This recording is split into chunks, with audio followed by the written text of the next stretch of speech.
era también la lengua de la enseñanza. Estudiar implicaba, en primer lugar, estudiar letras, es decir, latín, y al que había estudiado se le llamaba literatus, lo que significa fundamentalmente que sabía latín. Toda la enseñanza universitaria se hacía en latín. Era esta la única lengua que en Europa podía comunicar a personas de diferentes nacionalidades, estudiantes venidos de lugares diversos, de centros de estudios lejanos, que acudían buscando a los maestros de prestigio, como era el caso de la Universidad de París. Llegaban habiendo ya aprendido los rudimentos de la lengua latina y en las escuelas monásticas o las episcopales, donde toda la enseñanza de la lectura y la escritura, la gramática, se hacía en latín. En este aprendizaje de base es también cierto que se usaba la lengua vernácula para explicar a los alumnos las reglas, los significados de las palabras, etc. Pero la lengua nacional no era más que un medio y no el objeto de los estudios. Los manuscritos que servían para la enseñanza conservan las apostillas que los maestros con mucha frecuencia escribían en los márgenes en su lengua materna. Especialmente en la Facultad de Artes, la lengua fue objeto de estudio en todas las disciplinas del trivium.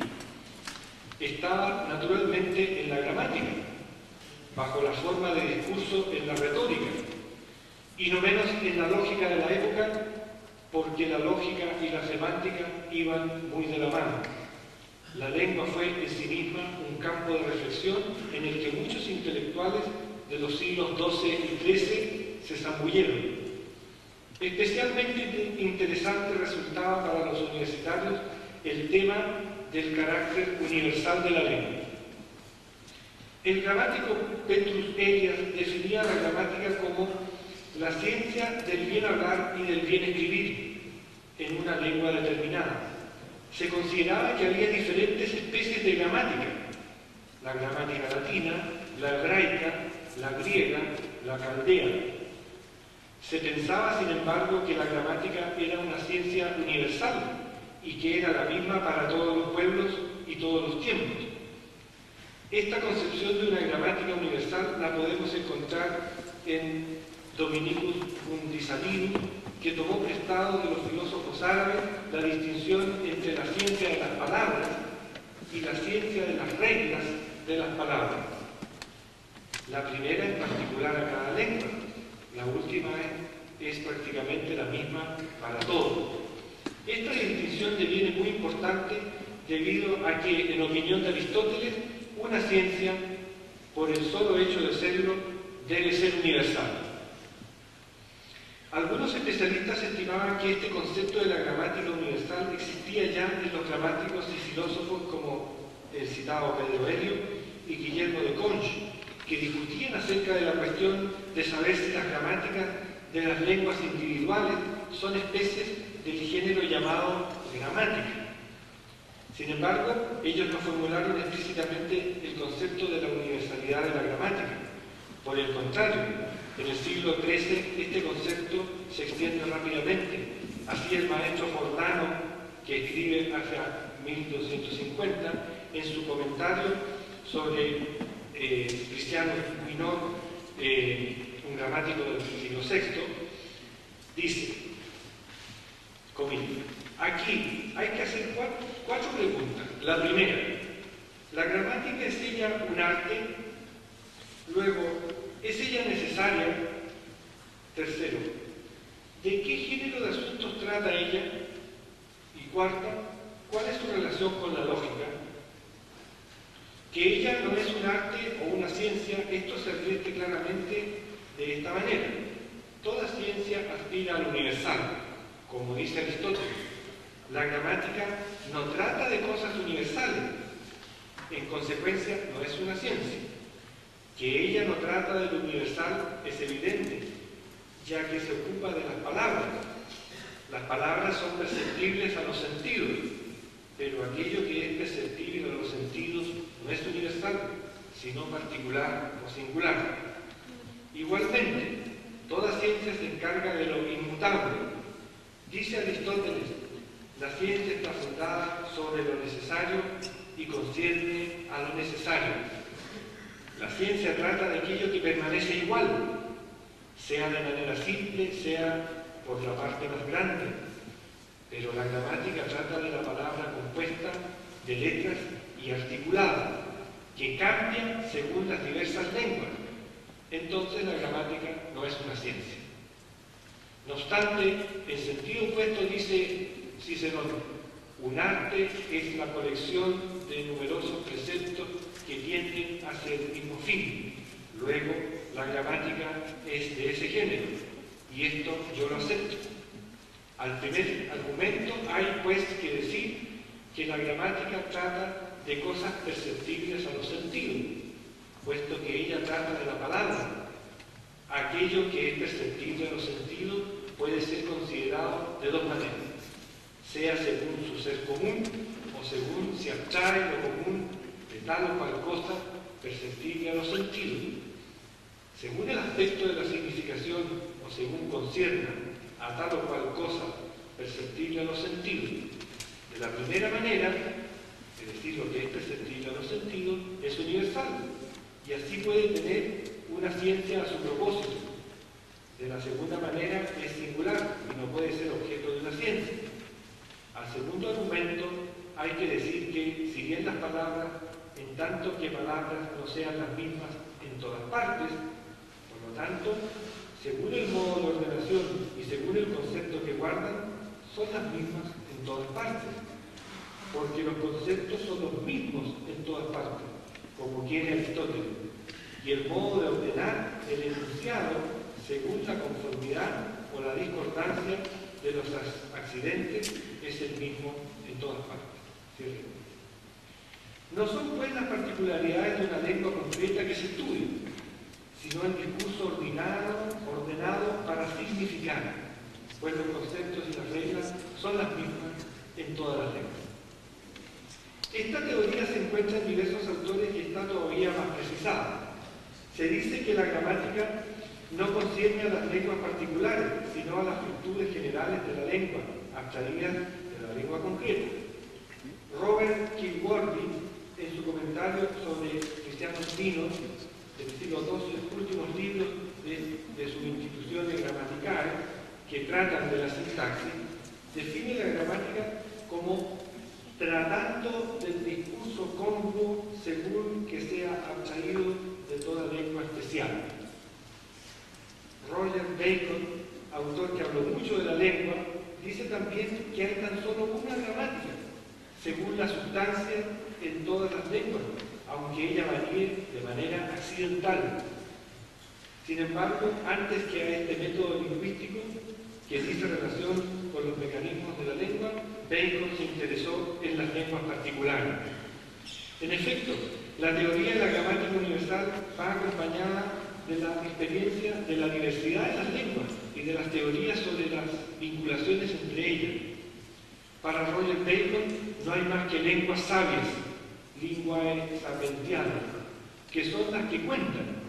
La lista que da al hablar de la filosofía comprende el hebreo, el griego, el árabe, y hablando de la teología, el hebreo, el griego, el latín.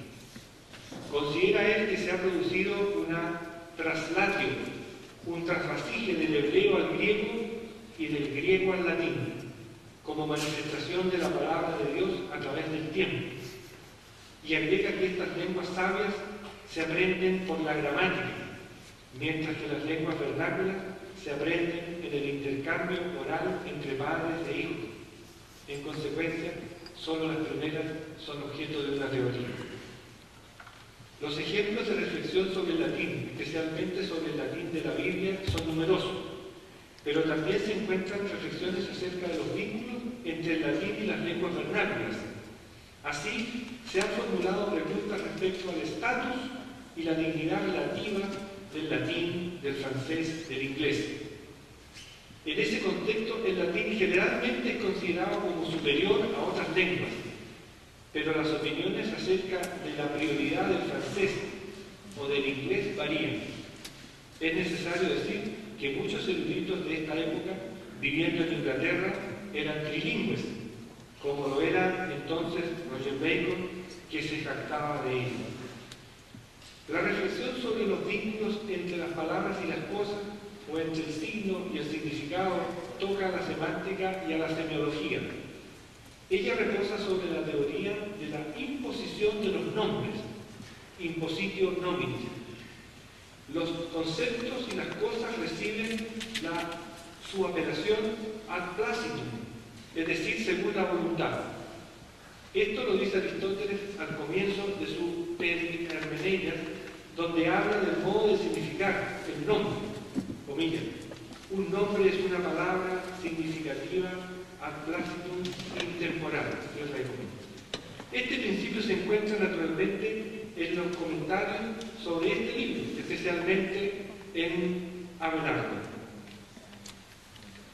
Dice el maestro Abelardo: después de haber mostrado que las palabras designan los conceptos y que a su turno son designados por las letras, Aristóteles demuestra que la significación de las palabras y de las letras no tienen relación con la naturaleza, sino a la decisión de los hombres, a saber, cuando él dice que no son las mismas en la función de significar en los pueblos de lenguas diferentes.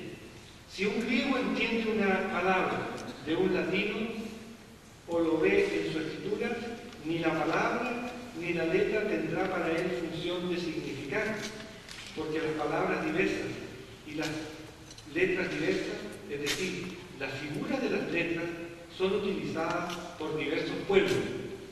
Entonces hay que negar que las palabras y las letras, en tanto que son palabras y letras, quedan las mismas en su función de palabra y de letra, sino que hay que conceder que ellas quedan iguales según su esencia, como las cosas designadas quedan iguales entre ellos, como también las otras cosas. Porque lo mismo que la sustancia hombre, si se halla en un pueblo de otra lengua, no pierde la esencia de su sustancia a causa de la diferencia de lengua. Así como una palabra, una letra, no varía su ser, que la naturaleza ha creado, sino que pierde su función de significar, que la voluntad de los hombres ha instituido. Cierre de comillas. De este modo, las palabras existen como entidades en cualquier situación, pero su significación les es dada o impuesta por los hombres. Se extendió este principio a la lengua en general. Los significata o significados son generados como universales y distinguidos como significata specialia, es decir, los conceptos y las cosas, que son en todas partes las mismas. Y los significata generalia, significados derivados de las cualidades generales de las cosas y designados por las partes del discurso. ¿Quiere decir esto que la gramática no se ocupa de las palabras particulares, sino de los principios generales o esenciales, los significata generales, o como también dicen los modistos, los modi significanti, los modos de significar? Esta teoría de la significación y de la imposición de los nombres, en parte tomada de San Agustín, es evidentemente desarrollada también por Roger Bacon. Pueden referirse a algunos detalles interesantes de su manera de tratar esta materia. En primer término, en lugar de decir que la palabra recibe su significación por una decisión individual, como lo había dicho, por ejemplo, Boecio, Bacon considera que es el uso o la costumbre que determina la significación. Y si la palabra tiene sentidos secundarios, Bacon habla de muchas imposiciones que vienen de diferentes usos. Por otra parte, Bacon pone énfasis en el contexto en el cual la palabra funciona, estimando que los enunciados no tienen un sentido inmutable. Era un hombre que tenía gusto por las cosas concretas, como se aprecia especialmente en el siguiente pasaje, en el cual explica que una palabra pueda perder su impositio. Dice Bacon: el signo y los significados son relativos. Luego, los significados, habiendo sido destruidos, no tendrá palabra significativa. Del mismo modo, nada que venga del exterior y de lo extrínseco, y no de la naturaleza de las cosas, puede serle necesario y perfecto. Entonces, La significación no es de la naturaleza de la palabra, sino que le viene del exterior.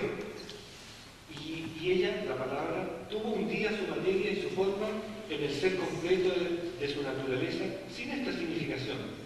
La consecuencia es que la significación no les es ni necesaria ni perpetua, entonces no puede ser la retirada. Del mismo modo, aquello que solamente puede recibir alguna cosa por nuestra voluntad, puede también por nuestra voluntad perder dicha cosa. Entonces los nombres impuestos a las cosas son signos según nuestra voluntad. En consecuencia, pueden perder su función de signo cuando queramos. Y esto es muy claro por la experiencia de un número casi infinito de nombres y de verbos que tenían una significación en tiempos pasados, pero que actualmente no significan nada para nosotros.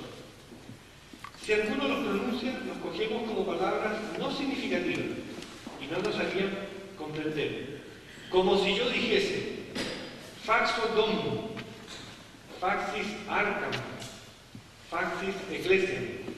Nadie comprendería hoy en el uso común, y estos verbos no significarían nada para cualquier persona, aunque en el pasado faxo, faxis, faxit significaban faciam, facies, faciet, según el testimonio del cristiano. Y hay un sinnúmero de palabras así. Del mismo modo, podemos ver esto con otros signos. Pues cuando los hombres saben que hay vino en una taberna, un letrero circular expuesto como signo tiene la función de signo del vino. Pero cuando saben que no hay vino en la taberna, aunque el letrero circular esté allí, nadie toma este letrero circular por signo del vino, porque habiéndolo visto, no entran por el vino captando que no ha significado. Entonces, el círculo ha perdido ya su función de signo por la misma voluntad de los hombres, por la cual fue en un comienzo instituido signo. Por lo tanto, para Bacon, solo la imposición da a las palabras significación. Esta imposición implica una reflexión intelectual y un acto de voluntad, por la cual se impone un sonido vocal a una cosa o un concepto. Es ya sabido que la lengua latina fue casi la única lengua utilizada en la enseñanza universitaria. Pero no había una sola lengua latina. Algunos autores fueron conscientes de la evolución de la lengua, como Roger Bacon, que llama la atención acerca de las numerosas palabras antiguas que han caído en desuso en su época. Bacon también estaba consciente de las diferencias regionales, puesto que por analogía con los dialectos de las lenguas vernáculas los distinguía los idiomata o dialectos en latín, a saber, el que hablaban los picardos, los españoles, los lombardos, pero también los teutones y los ingleses. Dice explícitamente que estos pueblos pronuncian y escriben el latín a su modo. Reconoce, pues, las particularidades del latín de diversas partes de Europa. Esta misma diferenciación puede advertirse en relación con el vocabulario, ya que afirma que hay muchas palabras que vienen de la lengua lombarda e hispánica y de otras lenguas del latín que han sido introducidas en los libros traducidos. Esta observación de Roger Bacon es del todo cierta en lo que concierne al latín medieval en general. No es difícil citar palabras latinas de origen inglés, español, irlandés, etc. Fueron latinizadas, es decir, se les dio una forma y una declinación latina. Enseguida fueron incorporadas en el vocabulario latino de diversos géneros literarios, especialmente en la documentación administrativa, política y en las crónicas, textos que tienen una vinculación más estrecha con la zona y con el tiempo. En relación con los textos universitarios, este fenómeno no ocurre exactamente así, o al menos no se presenta tan pronunciado. En la universidad se impone rampante la uniformidad de la lengua, que más tarde se llamará escolástica, y que es escrita por autores de nacionalidades muy diversas, como por ejemplo Pedro de España, de orígenes portugueses, escribió sus tratados probablemente en España o en el mediodía francés, pero escribía el mismo latín que Robert Grosseteste en Inglaterra. Está claro, ambos leían y utilizaban los mismos textos de base, la Biblia, los autores antiguos, los escritos de Boecio, las traducciones de Aristóteles. Ello indica que los textos y los hombres circulaban muchísimo. Había entonces en Europa una comunidad intelectual que tenía un medio de comunicación común que era el latín, gracias al cual los intercambios estaban muy extendidos. Finalmente, es necesario no olvidar que en los centros universitarios los estudiantes venían de todas partes y entendían y hablaban el mismo latín a lo largo del día, lo cual naturalmente tendía a estandarizar dicha lengua. Por otra parte, los sabios medievales se percataron de algunos problemas que traía la utilización de una lengua para hablar de ciencia. Se consideraba que las lenguas vernáculas tenían un vocabulario muy limitado para permitir correctamente la expresión sapiente. En cuanto al latín, Roger Bacon se refería a su, entre comillas, pobreza, a su insuficiencia respecto del vocabulario, especialmente a causa de la ausencia del artículo. Basado en parte en la gramática de Cristiano, Bacon pensaba que el latín deriva del griego y que tiene muy pocas palabras autóctonas. Otros autores, por el contrario, hacen elogios de la lengua latina como instrumento de la ciencia. Es el caso de Philippe de Harpen, que decía que el latín, siendo una lengua sagrada, es por lo tanto más próximo, pues ha venido a nosotros por el uso y no por la tradición lejana como el hebreo y el griego.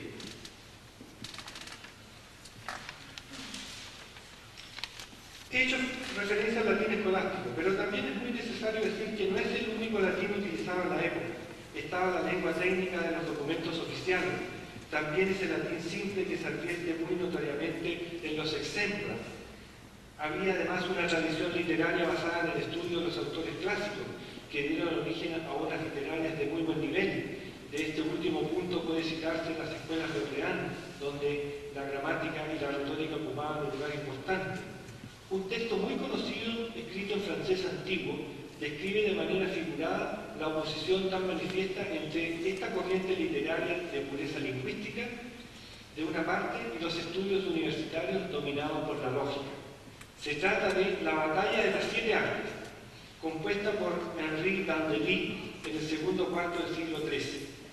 La mise en scène es una batalla entre la gramática junto a sus partidarios, comprendiéndoles dentro del trivium, donde es sabido se halla la gramática, del otro lado la lógica y sus discípulos, es decir, el quadrivium, advirtiéndose tras él al derecho, la medicina y la teología. Toda suerte de personajes son puestos en escena: Sócrates, Platón y Aristóteles por los universitarios, Homero, Horacio, Virgilio por los literarios. He aquí un pasaje del texto. Pero Donato, sin dilación, asesta a Platón un golpe tan fuerte en el mentón con un verso flechado que le provocó gran temor. Y el señor Platón, en su cólera, le devuelve un fuerte golpe con un sofisma sobre su escudo, en medio de una rima que le hizo caer en el lodo y cubrir de sangre. Aristóteles lanza un puñetazo a Cristiano, nuestra gran autoridad antigua, y al hacerle caer por tierra, quiso pisotearlo con su caballo, pero Cristiano tenía 2 sobrinos que eran bellos y valientes, el señor Cresismus y el doctrinario. Ellos llevaban su caballo cojo, de suerte que no tenía sino 3 patas, referido al trivium y no al quadrivium que tiene 4 elementos. Aristóteles, que estaba bien, hizo caer a la gramática hacia atrás. Entonces se abalanzaron el maestro Perse, el señor Juvenal y el señor Horacio, Virgilio y Lucano, y Célulo, Propercio, Prudencio, Homero y Terencio. Todos asentaban golpes a Aristóteles, el que resistió firme como un castillo sobre su montículo. Cristiano con sus 2 sobrinos intentaban arrancarle los ojos, cuando los Elenchi y las zoológicas, Perihermeneidas y los tópicos, el libro de la naturaleza y la ética, la dama necromancia y la física, y el señor Boecio y el señor Macrobio, vestido con una ropa liviana, y Porfirio vinieron al galope a socorrer a Aristóteles.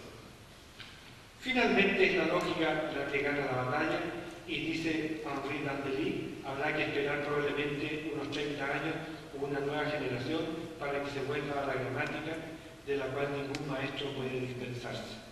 Y parece ser cierta esta preocupación, puesto que se encuentra en otros autores que se lamentan de la bárbara léxica de su tiempo, y estiman que la base tan necesaria de la gramática está en proceso de perderse. A decir verdad, Henri Dandely no tuvo razón respecto de su periodo, pues la gramática no regresó sino muy al final del medioevo, más evidentemente con el humanismo, donde se retoma a una forma más literaria de los conocimientos.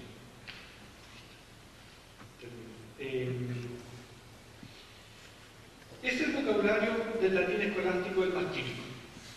Durante estos siglos, donde las ciencias se desarrollaron con una rapidez y amplitud extraordinarias, se crearon numerosos términos técnicos para designar conceptos nuevos. A veces una palabra antigua cogía una nueva significación, como por ejemplo el vocablo clásico apellatio, que llega a ser un término técnico en la lógica. Habitualmente también las mismas palabras son nuevas, formadas sobre la base de raíces antiguas, como consignificatio, individuatio, etc. Son precisamente estas palabras que criticarán después con profundo menosprecio los humanistas, algunos de los cuales no comprendieron casi nada de este esfuerzo de adaptación por hacer de la lengua latina una lengua útil a los requerimientos de la media y la universidad. Todas las lenguas evolucionan y en este proceso sufren transformaciones. Finalmente, leo un pequeño pasaje, con esto termino. Un texto sobre la opinión de Robert Celeste sobre las traducciones. Hay que saber también que los griegos tienen muchas palabras compuestas para las cuales los latinos no disponen de palabras compuestas equivalentes. De aquí que para trasladar el latín los traductores tengan la necesidad de poner muchas palabras latinas para una sola palabra compuesta griega, no pudiendo a pesar de ello expresar con toda la propiedad de virtud de sentido la intención del autor como lo expresa una sola palabra compuesta en el idioma griego. Por esto que para obtener una explicación más completa, los comentadores ponen a veces las mismas palabras compuestas griegas, inventando cuanto es posible palabras compuestas que le corresponden, prefiriendo hablar menos bien el latín para hacer más manifiesta la intención del autor. Y no es inútil a mi parecer. Hay que saber también que en la traducción latina, especialmente en aquella que se hace palabra por palabra, en la medida de lo posible al traductor, hay necesariamente muchas cosas dichas de manera ambigua y múltiple que no pueden ser múltiples en el idioma griego. Bien, finalmente solo decir que estos comentarios acerca de la gramática venían en razón de esta preocupación que existe entre los universitarios, como ya ven ustedes, por afianzar una lengua propia, una verdadera jerga, como es la lengua latina escolástica, pero está por otra parte, de alguna manera, el desprecio de los literatos o los literarios que buscan mantener la pureza de un idioma que va en transformación. Un poco la misma polémica que tuvo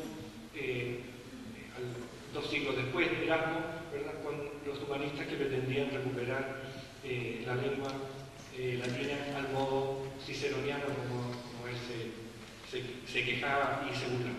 Eso es todo. Muchas gracias.